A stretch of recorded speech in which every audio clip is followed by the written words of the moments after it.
guys, it's Tiffany from ComicPOP. Here's a video that nobody asked for. It's basically, I'm just gonna talk about some things I've been reading lately. Some things are super old and some things are kind of current, and I don't know, I just figured, you know, I used to do a show and I haven't done that show, so now I'm doing this. It's not necessarily a haul, but it's just kind of like, what have I been up to? This is where like the big graphic comes up here and it's like boop-a-doop-a-doop. Rebirth, Hellblazer, right? Like, kind of into Hellblazer. I've read some of the older stuff, didn't really read the New 52 version of it. Heard that wasn't terribly strong, question mark, depending on who you talk to, I suppose. But was excited to see that they were like, no, he's gonna be all gritty and like magic and yeah. I mean, like, he was always magic and yeah, but like the gritty part, I feel like I kind of dropped away, and he's back in England, so that's kind of cool. And like Swamp Thing's in it. Probably gonna keep picking this one up, at least probably through the first kind of arc, and then we'll just see how it goes from there. You know what I mean? It's fun. It's a good time. A good time had by me. I enjoyed it. I had been reading Scarlet Witch for a while, and I kind of dropped off. It happened. New Scarlet Witch that was coming out, number 10. Number 10. I was excited because they were going to Japan. I like Japan. I think it's neat, and I want to go there. What I was excited to find out though was that this was kind of a really cool one-shot.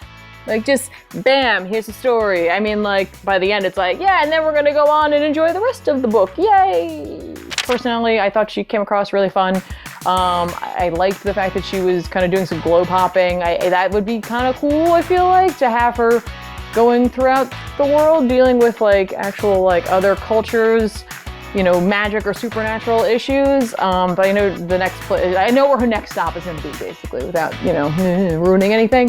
So I feel like that's not gonna happen, but like this was fun. I liked it. I think it's kind of a cool place for someone who doesn't know much about Scarlet Witch to at least get a feel for the world. It doesn't really introduce her as a character, but it definitely, you know, you kind of get an idea of what the kind of things that she deals with and what her powers are, and just kind of the overall storytelling. So I don't know, I liked it. I liked it a lot. I liked the cover. The cover was a big draw for me. And then I really liked the art inside. Little fox, very simple. There's a haiku. It starts with a haiku. That's awesome. This one is like, again, really super old, but when we went for Batman Day at Zap Comics, I saw it in the corner. I was like, oh, I wanted to pick this up, and it was a great price. So I got Doctor Strange into Shamballa, which I was like, first of all, look at the size of this. Wait, let me grab my Scarlet Witch. Look at this. Look at this. Look at the size. It's a crazy size. Crazy format. See, that's like a normal comic. And then this is whatever the hell this is. James DeMatteis is a great writer. He's written some of the more bizarre things we've ever talked about on our channel. But he's a good writer. Like, he tells a really good story, and I've actually had a chance to talk to him in person. I did an interview with him, and I wish I had read this before I talked with him. So now I can't wait to see him again. So A, he can sign it, and B, we can talk about it, because you can tell in this book that he had an awesome time writing it. Like, he's just swinging from the fences on this one. It's just, it's fun. It's out there. I think any fan of Doctor Strange should read this. I think for other people, it might be, I don't know, it's out there. It's definitely out there. The ending is very open to interpretation. There's no clear-cut bad guy, good guy kind of thing. Like, it's, I don't know, it's different. It's really different, but I really liked it. And for me, the standout thing beyond the writing and the story was like Dan Green's art. It's amazing. Like, every page is just a beautiful painting.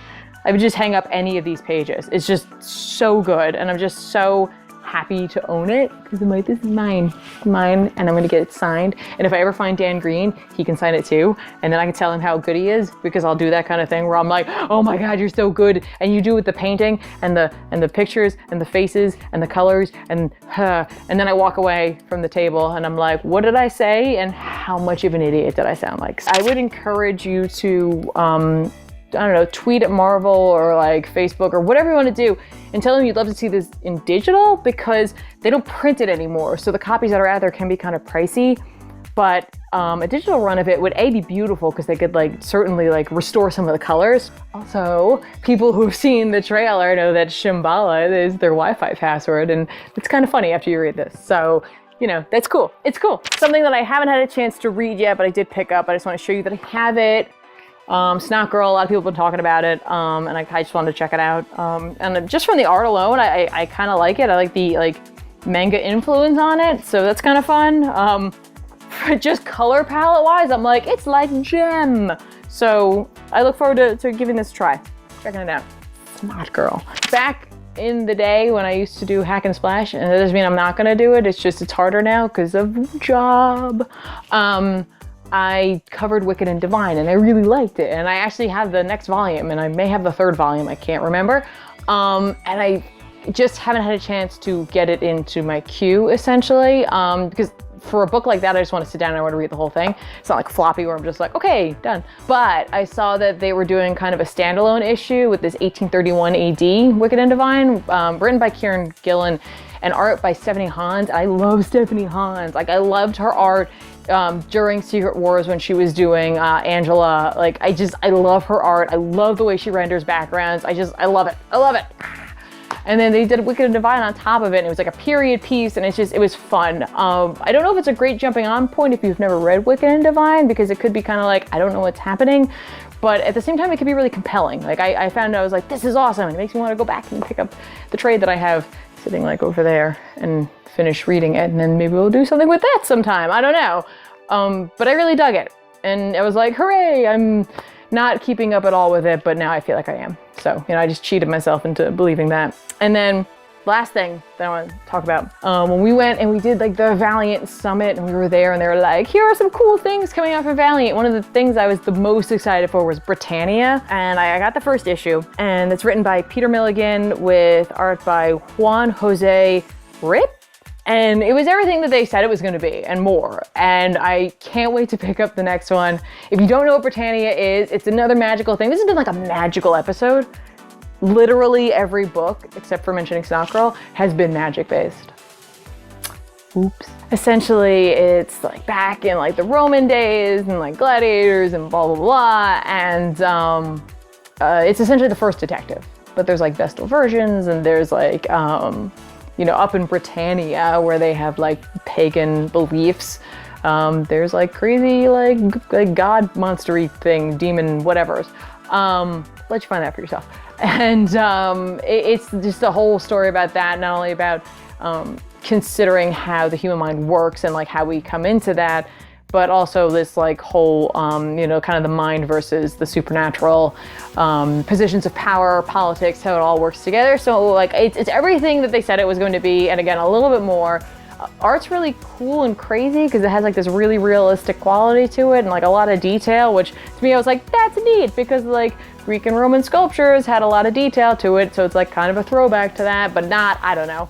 I dig it, but like what at the same time, while it's like super like realistic and cool, it also like gives you these horrible grotesque faces sometimes, and I'm like, yeah, why? That's kind of what I've been keeping up with lately. There are just certainly other things, but that was just kind of the handful I grabbed. So like, it's not like I'm not reading things, it's hard to find the time sometimes, especially when we get into con season. I always think I'm like gonna have all this time, and then it's like, we gotta get ready for New York Comic Con, we gotta rent cameras, and we gotta like plan things out, and like apparently there's a lot of work that goes involved into all this stuff. So ta-da, reading. So I guess, what are you guys reading right now? What's like really getting you excited about comics? Is it something from Marvel or DC or Valiant? I literally had a book from everywhere.